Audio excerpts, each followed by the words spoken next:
नमस्कार विद्यार्थी पालक मित्रांनो, आपल्या सर्वांचं स्वागत आहे विजन करिअर काउन्सिलिंग मध्ये. मी योगेश्वर गुट्टे, आपला एज्युकेशन आणि करिअर मेंटॉर. तर जेई मेन्स आणि ऍडव्हान्स बेसिसवर IIT, NIT, ट्रिपल आणि GFTI साठी जी परीक्षा प्रक्रिया चालू होती, त्याचं नाव आहे जोसा 2026. ह्या काउन्सिलिंग प्रक्रियेचं शेड्यूल आता आलेलं आहे. तेव्हा ह्या शेड्यूलमध्ये काय काय महत्त्वाचे मुद्दे आहेत, काय बदल 26 आणि 25 मध्ये झालेले आहेत, ही सर्व माहिती आणि याबद्दल सर्व अपडेट आपण या व्हिडिओमध्ये पाहणार आहोत. तेव्हा जेई मार्फत ऍडमिशन घेणाऱ्या सर्व विद्यार्थ्यांनी हा व्हिडिओ काळजीपूर्वक पाहायचा आणि जास्तीत जास्त विद्यार्थ्यांनी पालकांमध्ये शेअर करायचा, जेणेकरून ऍडमिशन प्रक्रियेमध्ये कुठलीही मिस्टेक विद्यार्थ्यांनी पालकांकडून होणार नाही. चला सुरुवात करूया. सगळ्यात पहिल्यांदा आपण बघूया जोसाची वेबसाईट. इथे आपण बघू शकता josa.nic.in. इथे तुम्हाला बिझनेस रूल्स आणि शेड्यूल आलेला आहे. तिथे तुम्ही क्लिक करून दोन्ही गोष्टी डाउनलोड करून चेक करू शकता. आता आपण सगळ्यात पहिल्यांदा यावर्षीचा बिझनेस रूल वर लक्ष देऊया. यावर्षीचे शेड्यूल ऑफ इव्हेंट जोसामध्ये काय काय शेड्यूल त्यांनी दिलेलं आहे. सगळ्यात पहिल्यांदा रजिस्ट्रेशन आणि चॉईस फिलिंग साठी इथं आपल्याला दिसतंय 2 जून 2026 पासून तुम्हाला रजिस्ट्रेशन आणि चॉईस फिलिंग तुम्ही करू शकता. सोबतच इथे तुम्हाला दिसेल candidate registration choice filling starts. त्यानंतर pre payment of JoSAA seat acceptance fees and pre upload of document starts. बघा यावर्षी काय केलेलं आहे, प्री पेमेंट आणि प्री अपलोड ऑफ डॉक्युमेंट त्यांनी दिलेलं आहे. म्हणजे जोसा काउन्सिलिंग मध्ये सीट अलॉट व्हायच्या आधी तुम्ही तुमचं पेमेंट करू शकता आणि डॉक्युमेंट देखील अपलोड करू शकता. हे करणं मॅन्डेटरी नाही, हे आपली चॉईस आहे. पण जर तुम्हाला वाटत असेल की मला नक्की IIT NIT लागणार आहे किंवा मला सीट मिळणार आहे, त्या केसमध्ये आपण ही प्रोसिजर करून देऊ शकतो, जेणेकरून नंतर ती प्रोसिजर परत करायची गरज येत नाही.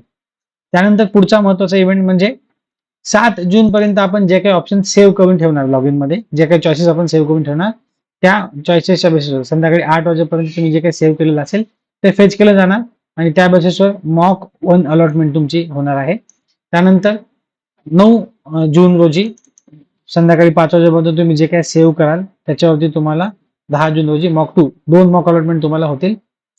आपण आपल्या चॉईसेस भरलेल्या शेवटी 11 जून इथे तुम्हाला दिसेल 11 जून पर्यंत आपण आपले चॉईसेस लॉक करू शकतो. 11 जूनला 5 वाजेपर्यंत आपण आपले चॉईसेस चेंज करू शकतो. त्या 11 जूनला 5 वाजेपर्यंत 5 वाजल्यानंतर ते ऑटो लॉक होतात. तेव्हा इथे तुम्ही म्हणजे registration, choice filling, pre payment आणि प्री डॉक्युमेंट अपलोड ह्या दोन्ही गोष्टी तुम्ही करू शकता. मागच्या वर्षीचं शेड्यूल जर आपण बघितलं त्यामध्ये फक्त प्री पेमेंट दिलं होतं, प्री डॉक्युमेंट अपलोड त्याच्यामध्ये आय थिंक दिलं नव्हतं. पण यावर्षी प्री पेमेंट आणि प्री डॉक्युमेंट अपलोड देखील दिलेलं आहे. तेव्हा बेटर आहे की तुम्ही प्री डॉक्युमेंट अपलोड करून ठेवावं, जेणेकरून तुम्हाला ऐन वेळेला परत डॉक्युमेंटची म्हणजे इश्यू येणार नाही.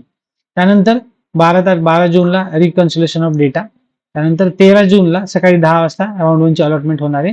आणि यावेळेस पहिल्यांदा 13 जून ते 26 जून अगदी खूप मोठा अँपल अमाऊंट टाइम. जनरली हा टाइम दरवर्षी 5 दिवसांचा असतो, पण यावेळेस पहिल्यांदा 13 जून ते 26 जून एक जवळपास 13-14 दिवसांचा वेळ त्यांनी आपल्याला दिलेला आहे.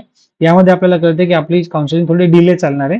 ह्या दिवसामध्ये तुम्ही ऑनलाईन रिपोर्टिंग करू शकता, fees payment, document upload, seat acceptance ह्या सगळ्या गोष्टी आपण करू शकता. याची डिटेल माहिती आपण चालू राऊंड मध्ये मिळवणारच आहे. पण पहिला राऊंड 13 जून, जॉईनिंग 26 जून पर्यंत तुम्ही तुमचे डॉक्युमेंट अपलोड करू शकता. त्यानंतर त्यामध्ये तुम्ही जे पेमेंट करता त्या पेमेंटची पेमेंट करायची लास्ट डेट 26 जूनला 5 वाजेपर्यंत आहे. ही डेट चेंज होऊ शकते. त्यानंतर 29 जून तुमच्या पेमेंटमध्ये जर काही इश्यू आले असतील तर तुम्हाला 29 जून पर्यंत त्या पेमेंट मधले इश्यू रिझॉल्व्ह करायला वेळ दिलेला आहे. आणि तुमच्या अपलोड केलेल्या डॉक्युमेंट 13 ते 26 जून मध्ये तुम्ही जे काही डॉक्युमेंट अपलोड करता त्याच्यामध्ये 13 ते 26 जून मध्ये तुम्ही जे डॉक्युमेंट अपलोड करता त्यामध्ये तुम्ही 26 जूनला तुम्ही जे डॉक्युमेंट अपलोड करता त्यामध्ये जर काही क्वेरी आली असेल, डॉक्युमेंट व्हेरिफिकेशन मध्ये काही क्वेरी आली असेल तर ती क्वेरी तुम्ही 29 जून पर्यंत रिझॉल्व्ह करू शकता. या प्रकारे आपला राऊंड 1 कंडक्ट होणार आहे. जोसाचा राऊंड 1 म्हणजे आपण जर बघितलं की यावर्षी खूप मोठा देण्यात आलेला आहे. 2 जूनला चालू होणारा राऊंड हा 29 जून म्हणजे पहिला राऊंड पूर्ण 1 महिना आपला चालणार आहे. तेव्हा विद्यार्थ्यांना अँपल अमाऊंट ऑफ टाइम आहे त्यांचा निर्णय घ्यायला. बघा चॉईस फिलिंग तर आपल्याला 11 जून पर्यंतच द्यायची आहे. मे बी माझं असं कन्सिडरेशन आहे की याच्यामध्ये रजिस्ट्रेशन आणि चॉईस फिलिंगचा वेळ थोडा वाढवण्यात येऊ शकतो, पण आपण या गोष्टीला कन्सिडर न करता जसं दिलेलं आहे त्यानुसार आपल्याला आपले चॉईसेस डिसाईड करून द्यायचे आहेत. हे आहे राऊंड 1चं शेड्यूल. राऊंड 2 सेम आहे. राऊंड 2 ची 30 जूनला अलॉटमेंट. त्यामध्ये रिपोर्टिंग 3 जुलैपर्यंत त्यांनी दिलेली आहे. पेमेंट करायला वेळ दिलेला आहे. पेमेंटमध्ये काही इश्यू असेल तर 4 जुलैपर्यंत दिलेला आहे. आता बघा 1 जुलै ते 3 जुलै म्हणजे सीट लागल्यानंतर तुम्हाला 30 जूनला सीट लागल्यानंतर 1 ते 3 जुलै तुम्हाला जर राऊंड मधनं बाहेर पडायचं असेल तर तुम्ही IIT, NIT, ट्रिपल आयटी कुठल्या पण प्रोसेसमधनं बाहेर पडू शकता. त्यासाठी 1 ते 3 जुलैची तारीख दिलेली आहे.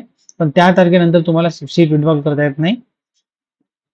आणि विड्रॉल केलेल्या सीटला पण तुम्हाला काही क्वेरी आली असेल किंवा तुमच्या डॉक्युमेंटला क्वेरी काही आली असेल, म्हणजे तुम्ही हे 3 जुलैला जे डॉक्युमेंट जॉईन केलेलं आहे त्याच्यामध्ये काही क्वेरी असेल, तुम्ही 5 जुलैपर्यंत रिझॉल्व्ह करू शकता. सेम थर्ड राऊंडचं शेड्यूल आहे, तुम्ही पाहू शकता. फोर्थ राऊंड आणि इथे बघा आता फोर्थ राऊंड म्हणजे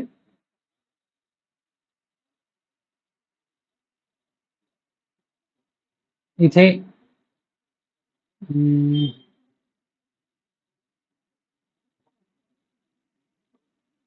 आपण बघू शकता इथे फोर्थ राऊंड जो आहे तो